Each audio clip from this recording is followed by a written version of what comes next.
She turned the child over this morning at the Department of Family and Protective Services at Mineola Highway, and then they contacted us. But like I said, I don't have information on the custody issue or agreement with the child prior to when the judge ordered CPS to take the child, and that is when this all came to light. Was on the 14th when CPS went to get the child.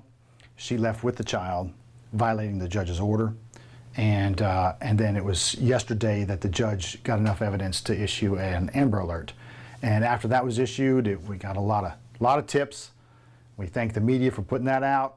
And got that out on social media, and the tips came in, and I don't know what caused her to come back, but she came back, and they contacted us, and we saw the child. The child is okay. Okay. Do you have any details on where she went with the child in that time where they couldn't find him?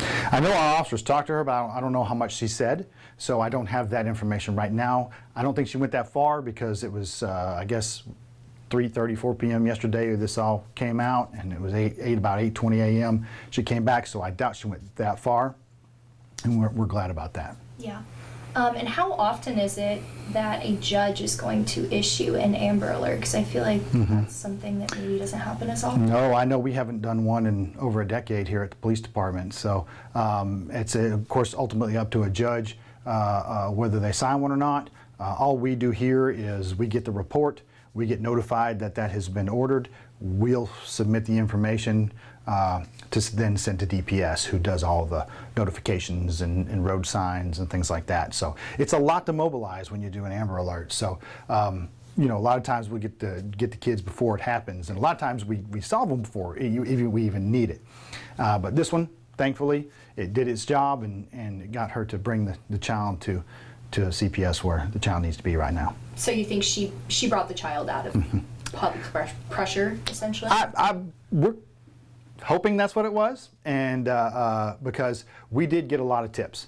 We got a lot of tips, and our detectives forwarded that on to our officers, and our officers went to a lot of places checking for the child. We were not able to locate the child, but a lot of times when we do that, it just gets people talking, and she ended up turning us. I don't know why she did, but we're glad she did. And the child's completely...